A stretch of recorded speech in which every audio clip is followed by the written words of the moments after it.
원래 말씀은 마가복음 강의를 계속 해야 되는데 이번 주는 부활절 관계돼서 마태복음에 있는 말씀을 함께 준비했고요. 또 사실은 저희가 주변 묵상 이렇게 쭉 진도를 나가려면은 마지막이 마태복음 부활장이기 때문에 그 준비에 맞춰가지고 마태복음 28장을 준비했습니다. 이 시간 하나님께서 우리에게 주신 말씀 신약성경 마태복음 28장 1절에서 10절까지의 말씀입니다. 저와 여러분이 한 절씩 교독하시고 마지막 10절 한 목소리로 봉독하겠습니다. 제가 먼저 28장 1절 봉독하겠습니다. 안식일이 다 지나고 안식 후 첫날이 되려는 새벽에 막달라 마리아와 다른 마리아가 무덤을 보려고 갔더니 큰 지진이 나며 주의 천사가 하늘로부터 내려와 돌을 굴려내고 그 위에 앉았는데 그 형상이 번개 같고 그 옷은 눈같이 희건을 지키던 자들이 그를 무서워하여 떨며 죽은 사람과 같이 되었더라. 천사가 여자들에게 말하여 이르되 너희는 무서워하지 말라. 십자가에 못 박히신 예수를 너희가 찾는 줄을 내가 아노라. 그가 여기 계시지 않고 그가 말씀하신 대로 살아나셨느니라. 와서 그가 누우셨던 곳을 보라. 또 빨리 가서 그의 제자들에게 이르되 그가 죽은 자 가운데서 살아나셨고 너희보다 먼저 갈릴리로 가시나니 거기서 너희가 배우리라 하라. 보라 내가 너희에게 일렀느니라 하거늘 그 여자들이 무서움과 큰 기쁨으로 빨리 무덤을 떠나 제자들에게 알리려고 다른 길을 했으되 예수께서 그들을 만나 이르시되 평안하냐 하시거늘 여자들이 나아가 그 발을 붙잡고 경배하니 이에 예수께서 이르시되 무서워하지 말라. 가서 내 형제들에게 갈릴리로 가라 하라. 거기서 나를 보리라 하시니라. 아멘. 우리 시간에 부활절 관련된 우리 기쁨과 감사의 찬양 올려드리겠는데요. 우리 최문성 김설희 집사님 다시 사신 어린 양께 영광의 찬양을 이라는 아름다운 곡 찬양 올려드리도록 하겠습니다.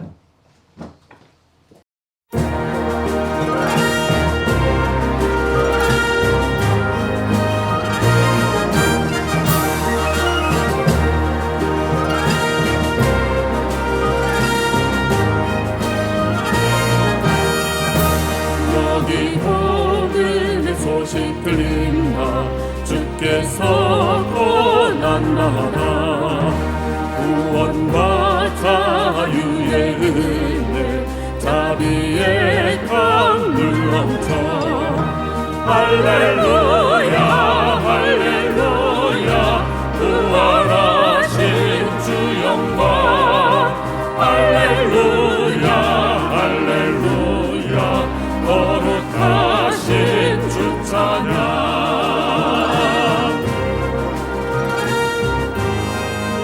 그가 징계를 받음으로 우리가 평안 누리고 주님의 죽으심으로 새 생명을 얻었네. 할렐루야 할렐루야 부활하신 주 영광 할렐루야 할렐루야 거룩하신 주 찬양.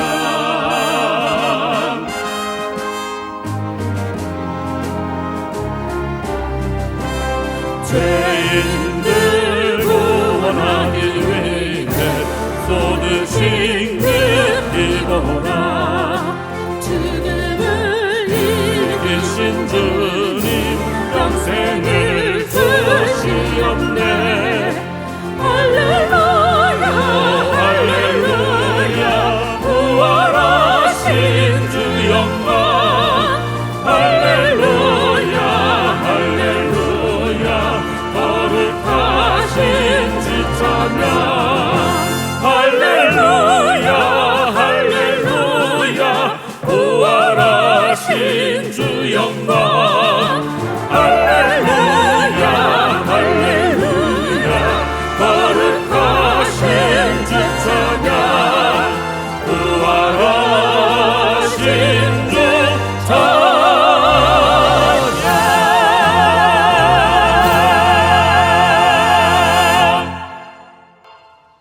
아멘.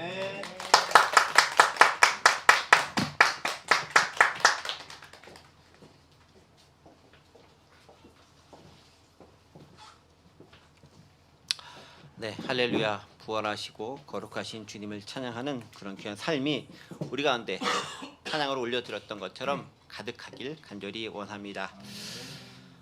오늘 부활주일이죠. 예수 그리스도께서 다시 살아나심을 기뻐하고 감사하는 그런 날이기도 합니다. 비록 우리는 좀 예배를 오후에 드리고 있긴 하지만 그러나 예수 그리스도께서 새벽에 부활하시고 그 기쁨 가운데 놀라운 찬양이 오늘 2000년이 지난 우리 가운데도 가득 품어져 나올 것을 간절히 바라고 원합니다. 오늘 말씀 마태복음 28장에 있는 말씀을 가지고 함께 좀 은혜를 나누도록 하겠고요. 제목은 부활의 증인들이라는 제목을 가지고 예수님의 부활의 현장을 지켰던 증인들의 모습과 그들과 만났던 여러 가지 사건들의 모습을 통해서 오늘 우리에게 주는 교훈과 또 메시지가 무엇인지 함께 생각해 보도록 하겠습니다. 오늘 보면 먼저 마태복음 28장 1절 말씀 제가 읽어볼게요. 안식일이 다 지나고 안식 후 첫날이 되려는 새벽에 막달라 마리아와 다른 마리아가 무덤을 보려고 갔더니 라고 기록하면서 안식 후 첫날 새벽에 막달라 마리아, 다른 마리아가 무덤을 보려고 갔다라고 기록하고 있습니다. 이 마태복음 28장 1절의 이 첫 구절은요, 다른 네 복음서 마태, 마가, 누가, 요한 모두 다 기록하고 있는 그런 구절이기도 합니다. 약간씩 좀 차이가 있긴 있습니다. 오늘 본문을 보면은 두 여인이 간 걸로 되어져 있죠. 막달라 마리아와 다른 마리아가 무덤에 찾아갔다라고 되어져 있고, 또 다른 복음서는 세 명의 여인이 간 걸로 되어져 있는 것도 있고, 또 어떤 복음서를 보면은 그냥 여인이 갔다라고만 되어져 있는 것이 있습니다. 각자 복음서마다 약간씩 다른 것들을 기록하고 있는 거죠. 자, 그런데 여기서 이제 몇 가지 것들을 좀 살펴보시면 좋을 것 같아요. 제일 먼저 이거입니다. 무덤에 제일 먼저 찾아갔던 사람들이 누구였죠? 막달라 마리아와 다른 마리아, 그리고 누구 한 명 더 있었는데 그 여인도 역시 여인이었습니다. 나중에 누군지 좀 이따 함께 얘기할 거예요. 그럼 가만히 보면은 예수님의 부활의 순간에, 부활의 그 장소에 최초의 증인이 된 사람들이 여인들이었다라는 사실이죠. 제가 여러 차례 복음서를 여러분들에게 말씀드리면서 여인들의 신앙이 남성들보다 훨씬 뛰어나고 탁월하다, 기독교에 존재할 수 있는 많은 이유 가운데 가장 두드러진 이유가 여성들 때문이다 라고 누누이 말씀드렸는데, 이 부활의 장면에서도 확인되는 거예요. 남성들은 하나도 없어요. 다 도망가고 뿔뿔이 터지고 없습니다. 큰 소리 친 사람들 모두 예수님의 잡히심과 더불어 그 순간에 도망가고 없었어요. 겟세마네 동산에서 예수님 기도하시고 나서장 나오시자 가룟 유다와 백성의 장로들, 대제사장들의 무리들이 보낸 그 일종의 용병들이죠. 딱 와가지고 잡으려고 오니까 베드로가 호기에 칼싸움 한번 하더니 네 칼 집어넣어 라는 말 딱 듣고 나서 그 다음에 잡히신 거 보더니 나머지 제자들 싹 다 도망가고 사라져 버렸습니다. 그나마 베드로만 그래도 큰 소리 친 게 있었던지 멀찍이 떨어져 가지고 예수님 쫓아가다가 여종이 물었을 때 부인하고 사람들이 물었을 때 또 부인하고, 다 굴기 전에 3번 부인하라는 말씀 생각나는 것처럼 부인하고 떠나갔었던 장면들이 그나마 베드로의 모습이었죠. 나머지 제자들은 소리 소문 없이 자취 없이 싹 사라지고 없었다라는 것이고, 십자가의 순간에도 그리고 부활의 순간에도 무덤가에도 제자들은 없었다라는 사실입니다.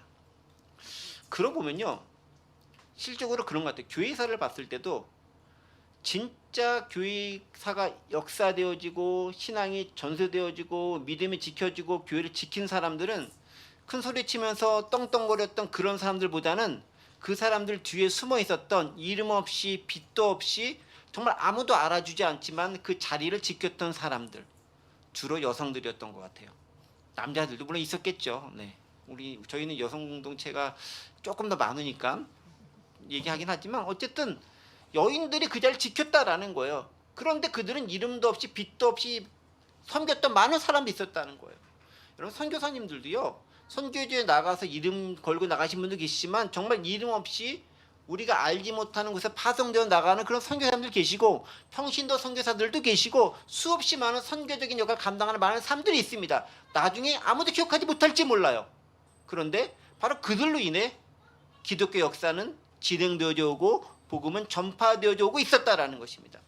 부활의 순간도 마찬가지예요.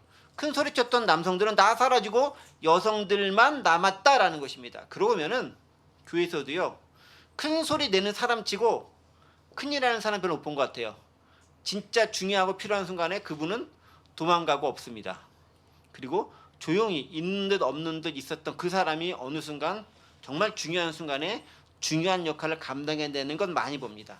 믿음이란 그런 것이 아닐까 그런 생각이 듭니다. 어쨌든 간에 부활의 그 새벽에 다른 남자들은 싹 다 도망가고 제자들은 도망가고 여인들만 그 자리에 남았습니다. 자, 그런데 그 여인들이 누구였을까 하는 점이죠.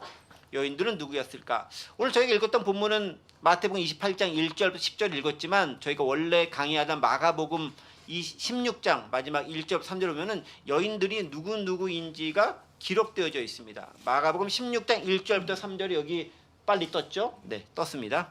안식일이 지나매 막달라 마리아와 야고보의 어머니 마리아와 또 살로메가 가서 예수께 바르기 위하여 향품을 사다 두었다가 안식 후 첫날 매우 일찍 해 돋을 때 그 무덤으로 가며 서로 말하되 누가 우리를 위하여 무덤에 돌을 굴려 주려 하더니라고 얘기하면서 오늘 우리가 봤던 마태복음 28장 1절보다는 훨씬 길게 1절, 2절, 3절에 걸쳐서 누군지 왜 갔는지를 설명해 주고 있다는 것을 알 수 있습니다.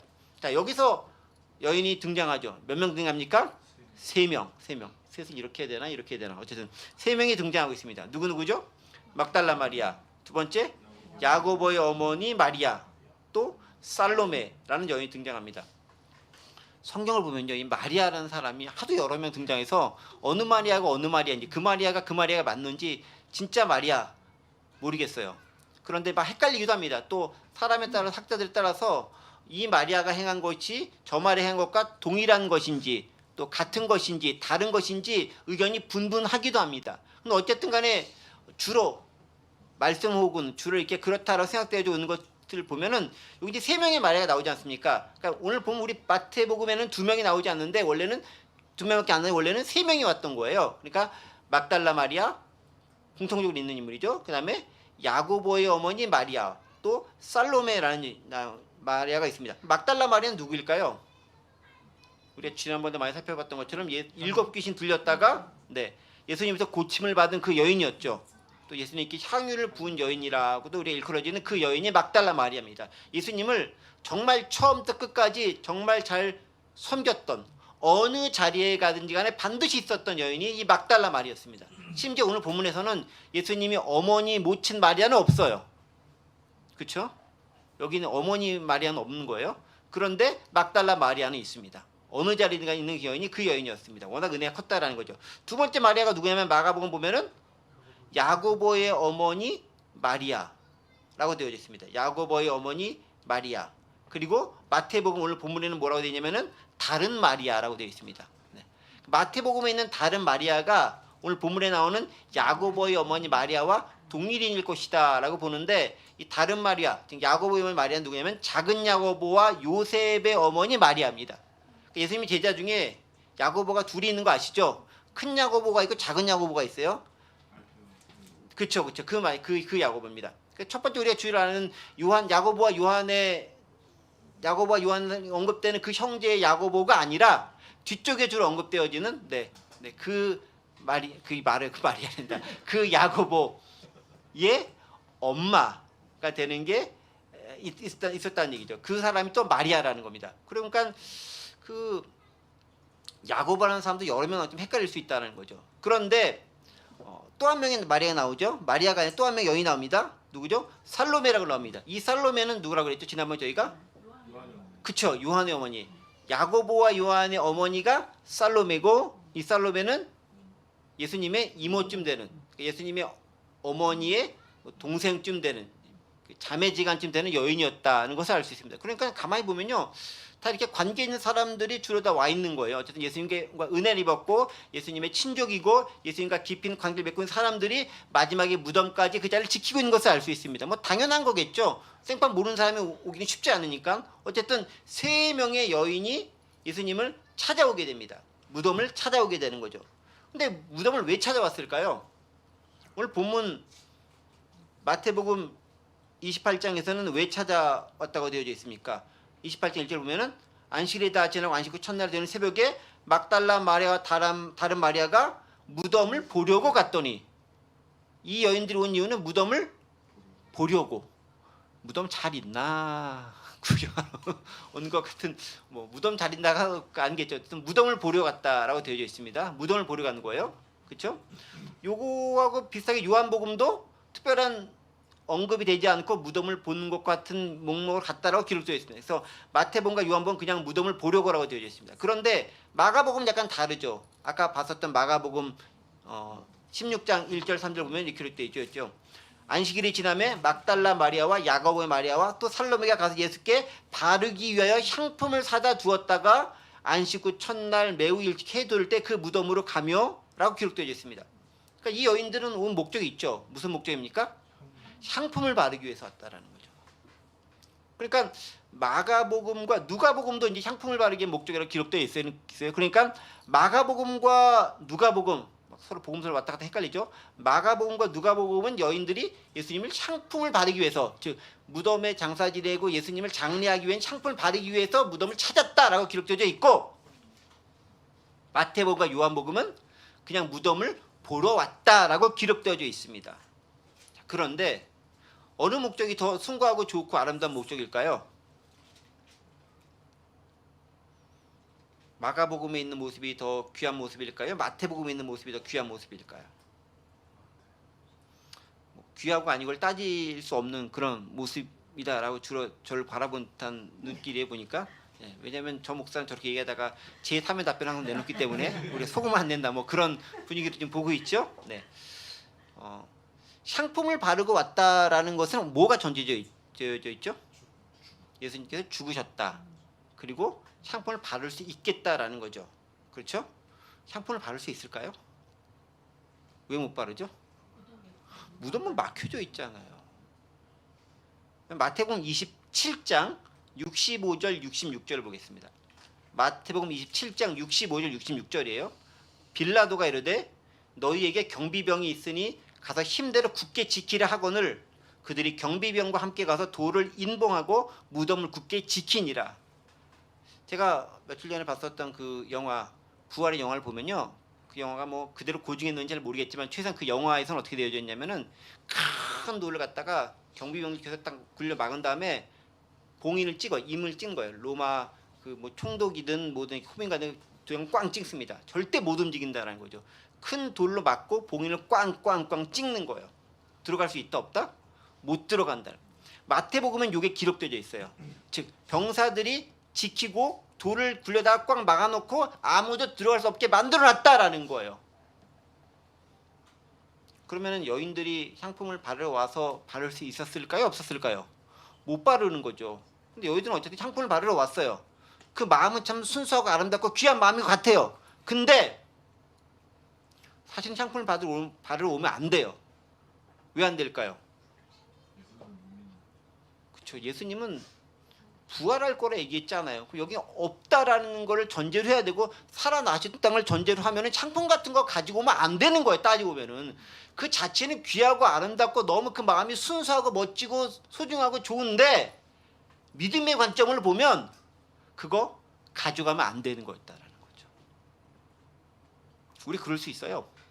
우리가 애쓰고 수고하고 막 하는 모든 것들이 믿음으로 의한 행동이 아니라 나의 열심과 나의 생각과 내가 이렇게 하면 되겠거냐 하는 그 관습적인 행동에 따라서 의해서 행해지는 많은 일들이 있어요. 교회 일도 마찬가지예요. 믿음으로 행해지는 일들보다는 내가 해상도 해왔던 방식이기 때문에 이렇게 하면 누가 감동받을 수 있겠거니 하는 그 마음 때문에 뭐 순수하게 내 정성을 가지고 바친다 할지라도 물론 하나님 그 정성 받으시는 거 확실합니다. 그러나 그럼에도 불구하고 그게 믿음의 행동이 아닌 경우가 무척 많다라는 거예요. 말씀을 몰라서일 수도 있고 말씀을 믿지 못해서일 수도 있습니다. 어느 것이든 믿음의 행동은 아니었다라는 거예요. 그러면 아무것도 가지고 오지 않은 마태복음에 나왔던 두 여인, 그저 무덤을 보려고 왔었던 이 여인들이 조금 더 믿음의 모습이었던 것으로 마태는 보도하고 있는 것일까요? 근데 마태, 마가, 누가, 요한이 봤었던 그 모습들은 다 다른 여자들을 본 게 아니잖아요. 하나의 장면을 각자의 관점에 따라서 약간씩 다르게 기술하고 있는 거예요. 즉 강조점에 따라서 똑같은 사건이 발생하지만 내가 무엇을 강조하고 있느냐에 따라서 생략할 수도 있고 조금 더 자세히 묘사할 수도 있는 거예요. 지금 마태와 마가가 묘사하는 중점사항이 다르다라는 거예요. 그럼 뭐겠습니까? 마가 입장에서는 그 여인들이 어떤 행동을 했는지를 조금 더 초점을 주려고 하는 거예요. 귀하고 아름다운 여인들의 모습을 부각시키려고 하는 거죠. 근데 마태 입장에서 봤을 때는 그것들이 다 필요 없고 쓸모없는 것들이라는 거예요. 그냥 무덤을 보러 왔다라는 것 자체만 가지고도 충분하다라는 거예요. 어쨌든 우리는 무덤을 보러 온 여인들을 발견하게 됩니다. 자, 그러면서 아까 읽었던 말씀이 있죠. 마태복음 27장 65절 66절에서 뭐라고 읽었습니까? 병사들을 굳게 지켰다라는 거잖아요. 자, 그 말씀과 더불어서 우리는 이런 생각을 할 수 있습니다.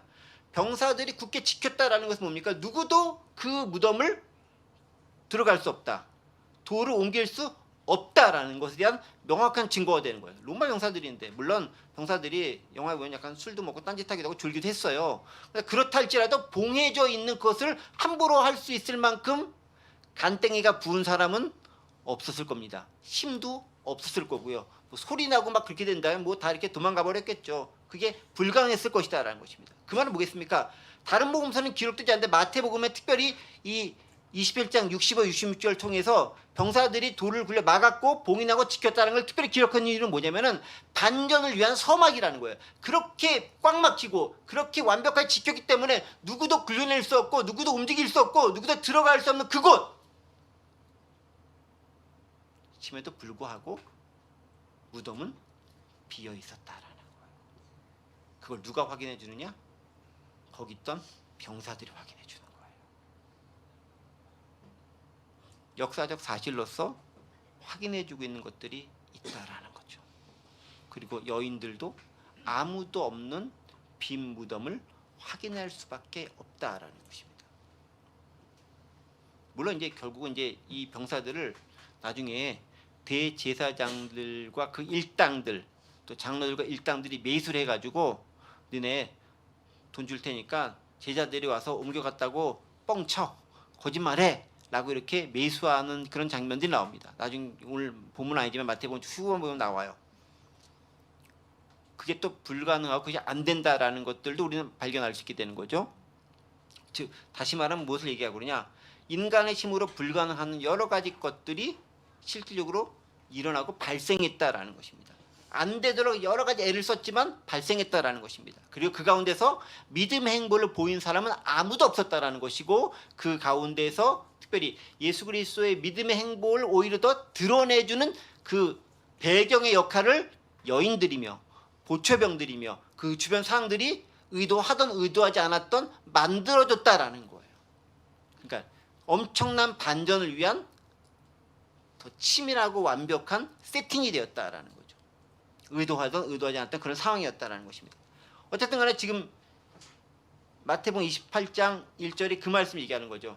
안식이 지나고 안식 후 첫날 새벽에 막달라 마리아, 다른 마리아 그리고 살로메가 무덤을 보러 갔는데 무덤에서 아무도 못 봤다라는 것입니다. 그런데 아무도 못 봤을까요? 뭔가를 보긴 봤죠. 뭘 봤을까요? 2절 말씀 나타나 있습니다. 2절 3절입니다. 큰 지진이 나며 주의 천사가 하늘로부터 내려와 돌을 굴려내고 그 위에 앉았는데 그 형상이 번개 같고 그것은 눈같이 식었느리라고 하면서 두 여인 혹은 세 여인이 와서 무엇을 봤는지를 기록하고 있어요. 그게 딱 와서 무덤을 보러 갔는데 무덤을 본 게 아니라 뭘 봅니까? 빈 무덤을 보고 그 속에서 굴려내어져 그 돌 위에 앉아있는 천사들을 봤다라고 기록하고 있습니다. 지진이 났다라고 하는데 이 지진을 그 여인들이 경험했는지 모르겠습니다.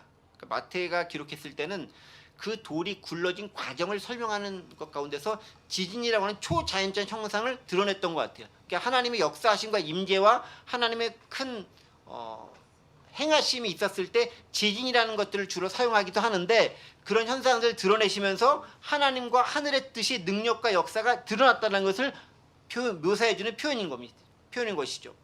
그 다음에 또 뭐가 나타납니까? 주의 천사가 하늘로부터 내려와 돌을 굴려냈다. 인간이 굴려낸 게 아니라 천사가 굴려냈다라는 거죠. 그러니까 인간의 힘과 능력이 아니라 초자연적인 역사, 하나님의 역사가 실현되어지고 구현되어지고 일어났다라는 것을 알 수 있습니다. 그리고 그 위에 천사가 앉아 있었다라고 얘기합니다. 일 다 끝내고 앉아 있는 모습, 승리자처럼 그 가운데 앉아 있는 모습을 발견할 수 있습니다. 그런데 천사의 모습이 어땠다고요? 그 형상이 번개 같고 그 옷은 눈같이 시다라고 기록되어 있죠. 그러니까 번개 같고 눈같이 시다라는 것 자체가 뭐냐면은 인간적 존재가 아니다라는 것을 뜻하는 거예요. 천상의 상징적인 의미인 거예요. 실제로 천사가 어떤 모습인지 저는 보지 않아서 모르겠지만 상징적으로 그렇게 표현해 준 거예요. 밝다, 시다, 그 다음에 번쩍인다, 이런 표현들이 천상적 존재를 드러내는 표현이죠. 자, 그러니까 무슨 표현이겠어요? 천사가 너서 굴러있다는 것은 뭐냐면 인간이 아무도 할 수 없지, 인간은 못하도록 세팅을 해놨지만 하나님께서 돌을 굴려내고 예수 그리스도를 부활시키셨다라는 것입니다. 즉 부활은 하나님의 주권적 역사로 이루어진 것이다 라는 거죠. 돌이 굴려감은 자연현상도 인간적인 시도도 아닌 철저하게 하나님의 천사에 의한 역사임이 그 가운데 드러나였다라는 것입니다. 자, 그런데 저는 여기서 한 가지 사실 의문을 가진 게 있어요. 답을 제가 찾은 것 같지는 않지만 의문인데 여러분들은 그런 의문을 가지셨는지 모르겠습니다. 저는 이런 의미 들었습니다. 왜 굳이 돌이 굴러가 있을까? 돌이 막혀져 있으면 예수님 부활을 못 하실까? 예수님 부활하시는데 돌이 있으면 걸리적거리실까? 부활하는 데 있어서 돌이 막혀져 있거나 봉해져 있거나 하는 건 사실 큰 상관이 없는 거 아닐까요? 네.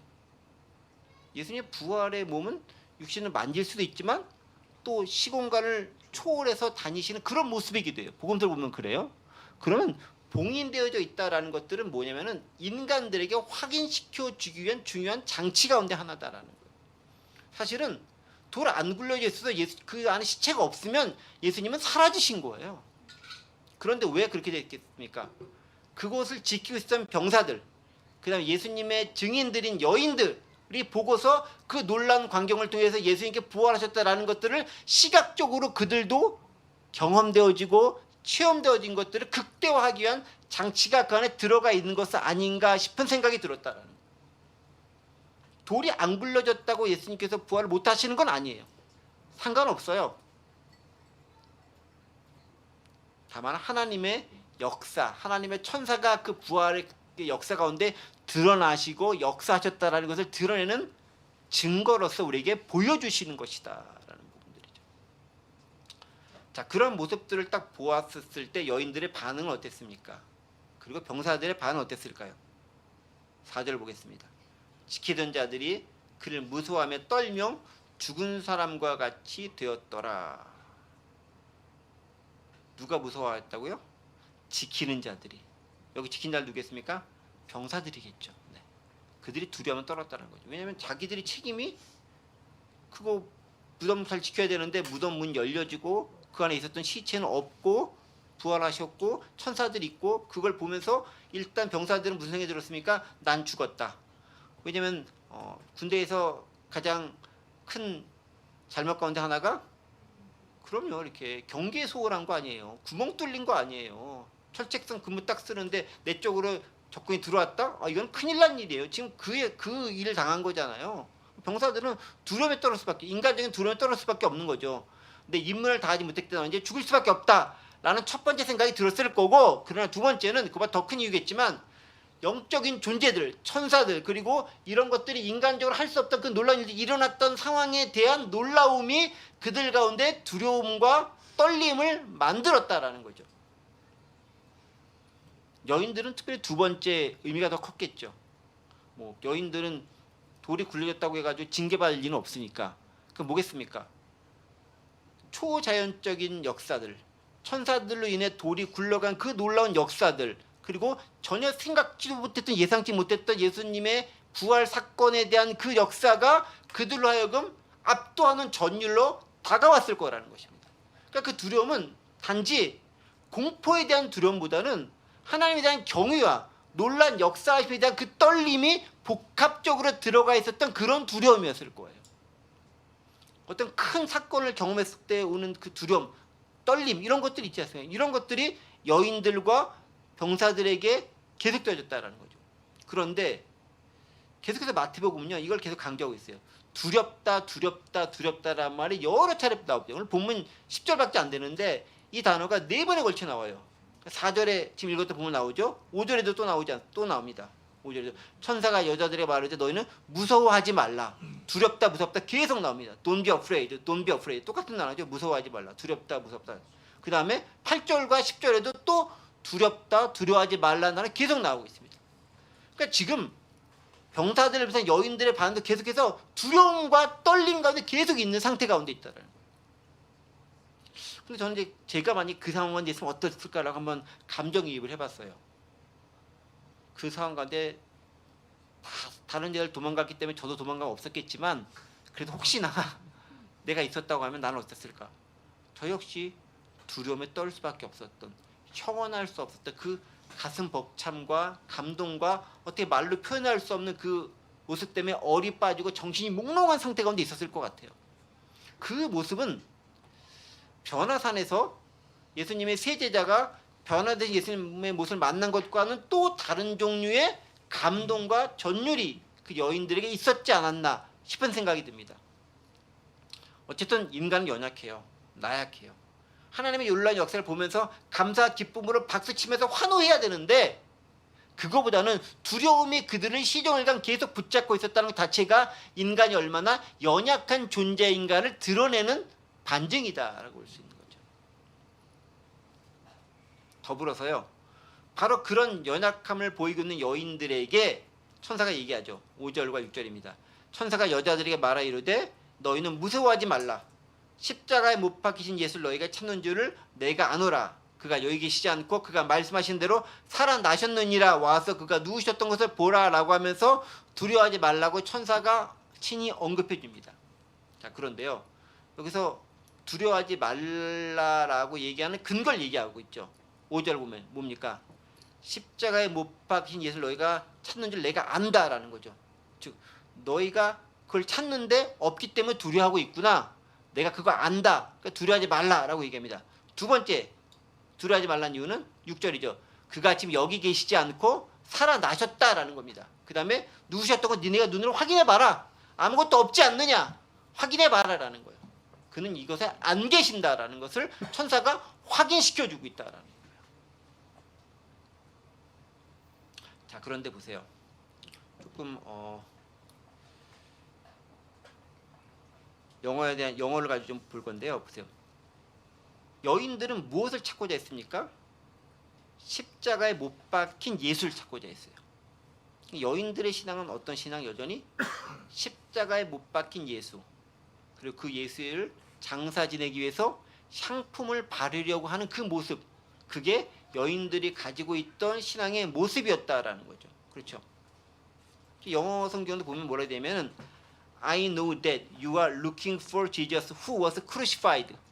네가 십자가에 못 박혔던, 과거 완료 쓰잖아요. 헤드 플러스 pp 형태를 쓰잖아요. 헤드 was crucified를 쓰잖아요. 그러니까 이미 못 박혀 있었던, 과거에 있었던 그 사건의 것을 시체를 찾는다라고 얘기하고 있는 거잖아요.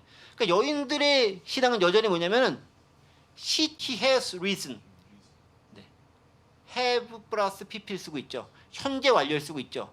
지금 부활하셔서 지금 여기 안 계시고 살아계시다는 것을 표현하고 있습니다. 그러니까 여인들은 과거에 집착하고 있지만 천사는 현재에 집착하고 있는 거예요. 현재 부활하셔서 지금은 없지만 부활하신 상태로 계시다라는 것들을 드러내고 있다라는 거죠.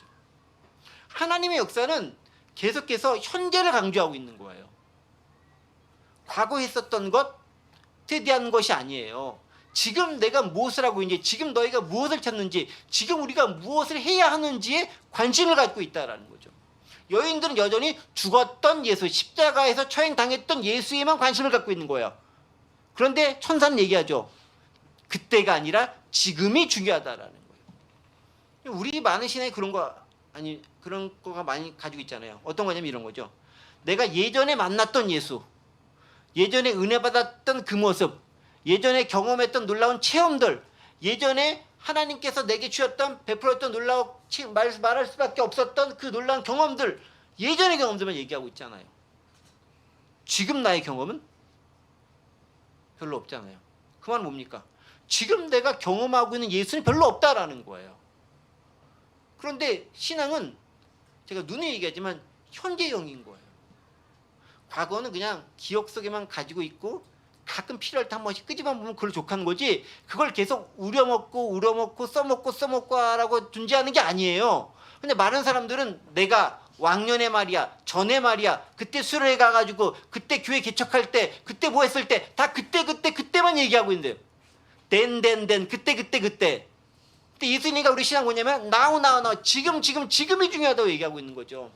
과거의 십자가에 박힌 예수를 찾지 말고 지금 부활하신 예수를 너희는 만나야 한다라는 거예요. 오늘 우리에게 그 메시지를 계속 주고 있는 거죠.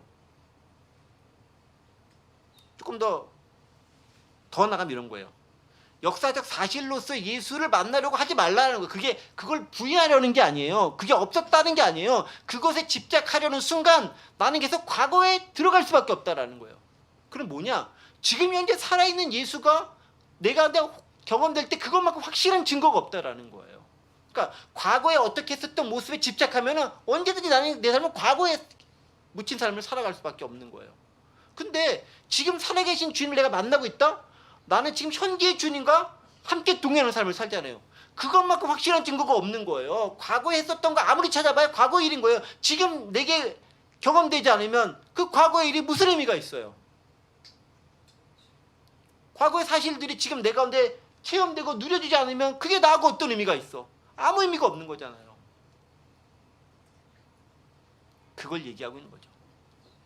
너희들은 십자가에 못 박힌 예수를 찾았지 부활하신 예수님을 찾고 있지는 않았다라는 것입니다. 더불어서 이 말씀 뭐냐면은 말씀대로 살아나셨다는 것을 그대로 드러내는 증거예요. 6절 얘기하잖아요. 그가 말씀하시던 대로 살아나셨느니라. 말씀하신 대로 살아나셨느니라. Just as he said. 그가 말씀하셨던 것처럼 살아나셨다라는 거예요. 그 다음에 come and see the place where he lay. 그가 누워있는 그것을 보라라는 거죠. 아무것도 없다라는 거죠. 말씀은 그대로 성취된다라는 것입니다. 한두 번 말씀하신 게 아니고 여러 차례 말씀하셨잖아요. 지난번에 뭐 마태복음 오늘 하고 있으니까 마태복음만 보더라도 예를 들어 마태복음 26장 31절 32절에 이렇게 되어 있어요. 그때 예수께서 제자들에게 이르시되 오늘 밤에 너희가 다 나를 버리리라. 기록된 바 내가 목자를 치리니 양의 떼가 흩어지려 하였느니라. 그러나 32절 내가 살아난 후에 너희보다 먼저 갈릴리로 가리라. 여러 번 얘기한 거예요. 이거 한 번이 아니에요. 여러 번 얘기했습니다. 그러니까 여인들은 어디로 가야 돼요? 원래 무덤 가면 안 되는 거예요. 무덤 갔다는 것 자체가 사실은 귀하고 아름다운 것인데 그럼에도 불구하고 그거는 뭐냐면 믿음이 없는 모습인 거예요. 어디로 가야 돼요? 갈릴리로 가서 거기서 기다려야 되는 게 원래 맞는 거예요. 진짜 믿음대로 살았다면. 그러나 무덤이라도 가서 예수님을 했던 그 모습이 귀하고 아름답기 때문에 저는 남성들과 여인들을 더 존경하는 거예요. 그나마 남성들 다 도망가고 없었잖아요. 그럼 남성이 다 갈릴리로 갔냐? 거기도 당연히 안 가고 무덤도 안 갔잖아요. 남녀들 갈라치게 하려는 게 아니라 어떤 신앙의 모습, 그러니까 예수님은 정성을 보시는 건데 왜곡된 것이라 할지 정성을 보시긴 보세요. 그러나 왜곡되지 않게 우리가 나가는 게 더 중요한 것이고, 그러나 어쨌든 정성이라도 보이면 좋겠다라는 거예요. 그보다 앞서는 거는 믿음인 거죠. 말씀하신 것들을 믿는 믿음이 있으면 거기 가면 안 되고 갈릴리가 있어야지. 그렇죠? 그래서 7절에서 얘기하지 않습니까? 뭐라고요? 또 빨리 가서 그의 제자들에게 이르되 그가 죽은 자 가운데서 살아나셨고 너희보다 먼저 갈릴리로 가시나니 거기서 너희가 배우리라. 어디서 만난다고요? 갈릴리에서 만난다는 거예요. 무덤에서 만나는 게 아니에요. 왜 무덤은 여러분 없습니까? 예수님은 무덤에 계시지 않기 때문에 없는 거예요. 거기는 만나는 곳이 아닌 거예요. 거기는 흔적만 있는 거예요. 흔적을 찾는 건 과거에 집착하는 신앙이 되는 거예요. 그럼 뭡니까? 갈릴리라는 현재의 자리에 가서 거기서 예수님을 만나야 되는 거예요.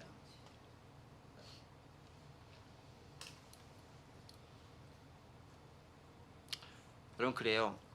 예수를 믿는 우리는 부활의 역사적 사실이라는 것쯤은 지식적으로 다 알고 있어요. 혹시 받아들이지 않는다 할지라도 뭐 그럴 수도 있겠거니라는 것 정도까지는 다 알고 있을 것 같습니다. 우리는 그것을 믿기 때문에 우리의 신앙이 헛것이 하는 이유가 됩니다. 하지만 단순히 역사적 사실로서 예수의 부활을 알기만 한다면 그건 부활의 의미를 완전히 이해하는 것이 아니다라는 것입니다. 부활은 다시 살아난 것입니다. 단지 죽었다가 한번 살아났던 그런 어떤 사건이 아니라 지금도 여전히 살아 계심을 의미하는 것, 현재의 그분이 살아 있다는 것을 의미하는 것, 그게 부활의 진짜 의미다라는 거예요. 그리고 지금도 주님 여전히 살아 계시다라는 거예요. 살았으니까 또 죽고 또 죽고 또 살고 또 죽고 또 살고, 그게 아니라 지금도 여전히 살아 계신다라는 것입니다. 때문에 그런 부활의 주님을 만나기 위해 내가 있는 그것이 부활의 주님과 만나는 자리가 되어야 되는 거예요. 박제가 되어버려 아무런 영향도 의미도 부여하지 못하는 예수가 아니라 지금 내 삶에 살아있고 역사하고 나와 대화하고 내게 의미를 부여해주는 그런 예수님을 만나야 진짜 부활의 예수님을 만나는 거다라는 거죠. 무덤에서가 아니라 이미 살아계셔서 내 삶에서 역사하시는 그 주님을 고백하고 경험하고 사람에게 나눌 수 있을 때 진짜 부활의 증인의 삶을 살아가고 있는 것이다. 그러면 이제 어떤 역할을 해야 되느냐? 여기까지만 하고 마치도록 하겠습니다. 8절 말씀이죠. 그 여자들이 무서움과 큰 기쁨으로 빨리 무덤을 떠나 제자들에게 알리려고 다름질할세. 뭐합니까? 천사들 말 듣고 어디 가죠? 제자들에게 부활의 기쁨을 알리기 위해서 열심히 다름질해서 열심히 쫓아가고 있습니다. 걸음아 날 살려라 라고 도망가는 게 아니라 부활의 기쁨을 안고 예수께서 사단했던 걸 안고 그 기쁜 소식을 제자들에게 전하기 위해서 열심히 다름질하고 있습니다. 기쁨의 다름질이 여인들이 행하는 그 다름질이라는 거죠. 우리는 무엇에 다름질하고 있습니까? 무엇에 열심히 쫓아가고 있습니까? 부활의 기쁨을 전하는 삶을 쫓아가고 있는지 아니면은 내 것을 얻기 위해서 무언가를 성취하기 위한 삶만을 쫓아가고 있는지 한번 되돌아봐야 된다는 거죠. 그렇게 쫓아갔을 때 누굴 만납니까? 예수님을 만나게 된다는 거죠. 예수를 만나는 것은 현재라는 거죠. 죽은 예수가 아니라 살아있는 예수를 만난다라는 거죠. 9절 10절 말씀이죠. 예수께서 그들을 만나 이르시되, 언제? 달려갈 때 만나는 거예요. 그 자리가 아니라 평안하냐 하시거늘 여자들이 나와 그 발을 붙잡고 경배하니 이 예수께서 이르시되 무서워하지 말라. 가서 내 형제들에게 갈릴리로 가라라. 거기서 나를 보리라 하시니라 라고 마무리하십니다. 여기서 중요한 단어 세 가지가 있습니다. 첫 번째, 평안이라는 단어 나오죠. 두려움을 가지고 다름질하는 여인들을 만나서 이렇게 하신 말씀, 첫 번째, 평안하냐? 예수님 제자들 만나서도 평안하라. 풍랑 가운데 흔들리는 배에 있는 제자들에게도 평안하라. 잠잠하라. 여러분, 그러니까요, 요동치는 마음, 두렵고 떨리는 마음, 불안한 마음, 주님 주시는 마음이 아닌 거예요. 주님 주시는 마음은 항상 평안이에요. 기도 응답 결과를 보여주는 게 아니라 평안으로 우리 가운데 상징적으로 드러내주는 거예요. 내가 평안이 있다면 주님이 함께 하시고 그 기도를 들으신다라는 것입니다. 하나님이 계신 곳은 항상 그래서 평안이 넘치는 거예요. 상황의 해결이 아닌 평안이 하나님 임재의 상징이라는 거죠. 상황은 그 다음에 변하게 되는 거예요. 그 다음에 뭐합니까? 여자들이 나가 그 발을 붙잡고 경배, 예배 자리입니다. 그 주님이 살아계신 주님과 만났을 때 우리가 하는 반응이 뭐라고요? 예배라는 거죠. 예배는 죽은 예수님께 하는 건가요? 죽은 예수님께 하는 거는 뭐죠? 그러면은 제사예요. 우린 제사 드리는 자가 아니라 예배하는 자입니다. 예배는 살아있는 하나님께 하는 거예요. 살아있는 예수님을 붙잡고 경배하는 것, 그게 예배의 핵심인 거예요. 죽어있는 그게 아니라 살아있는 그분께 하는 게 예배인 거예요. 그래서 예배는요, 교통이 있고 교제가 있고 만남이 있고 기쁨과 감사가 있는 거예요. 내가 경험이 있는 거예요. 죽어있는 게 아니라 산 그분과의 만남이기 때문에 지금도 그것이 느껴지고 그것이 경험되어지고 그것을 나눌 수 있고 그것을 다른 사람에게 전할 수 있는 거라는 거죠. 부활의 주를 만날 때 우리가 진짜 참된 예배를 할 수 있다라는 거죠. 반문해 보는 거예요. 내가 진짜 부활의 주를 만나 기쁨 가운데 예배하고 있는가? 아니면 여전히 구약처럼 제사 드리고 있는가? 제사와 예배가 그런 중요한 차이점이 있다는 거죠. 마지막 한 가지 뭡니까? 어디로 갑니까? 갈릴리로 가라. 부활을 맛본 경험한 사람들이 가는 곳, 갈릴리, 삶의 현장으로 가는 거예요. 원래 어부 출신이 대부분이었던 제자들이 살아갔던 그곳, 예수님이 복음을 전했던 그곳, 희노애락을 나눴던 그곳, 그리고 다른 사람들에게 전해야 될 그곳, 거기가 예수님을 만나고 예수님과 더불어 살아가야 할 곳이라는 것입니다. 그게 어디? 갈릴리라는 것입니다. 교회당에 머무는 신앙이 아니라 현장 속에서 부활의 삶을 살아내는 것입니다. 그런데 그 삶은 이전과는 다른 삶을 사는 거예요. 영화 부활을 보면요, 그 호민관이었던 클로비우스가 마저 그런 고백을 합니다. 예전과는 다른 나, 지금의 나는 예전과는 다른 나라는 거죠. 부활을, 빈 무덤을 보고 부활을 경험한 그 호민관 클로비우스는 이제 나는 예전과는 다른 나이기 때문에 내게 있었던 호민관 반지 빼버리고 길을 떠납니다. 복음을 전하고 예수님의 제자의 삶을 살아가기 위해 떠나가는 것이죠. 그게 부활의 증인으로서 우리의 삶의 모습이 아닐까요? 내가 지금까지 추구해왔던 것들을 던져버리고 이전과는 다른 예수 그리스도의 증인의 삶으로서 한 걸음 한 걸음 담대하게 내디디며 나아갈 수 있는 것, 그게 부활의 기쁨을 맞은 우리가 살아가야 될 삶이 아닐까요? 바로 그런 삶을 향해 나아갈 수 있는 저와 여러분이 되시기 원합니다. 기도하겠습니다. 하나님 아버지, 부활의 증인의 삶을 우리 자신 한번 되돌아봅니다. 예수님을 만난 부활의 주님, 살아있는 그 주님을 만난 경험이 있어야 바뀐 삶의 모습으로 세상을 향해 나아갈 텐데 과거의 경험에만 붙잡혀 살아가는 것은 아닌지 우리 자신을 돌아봅니다. 지금도 살아계신 그 주님을 바라보며 나아갈 수 있는 참다운 믿음, 온전한 믿음, 살아있는 신앙을 가지고 나아갈 수 있도록 도와주옵소서. 감사드리며 예수 그리스도의 이름으로 기도하옵나이다. 아멘.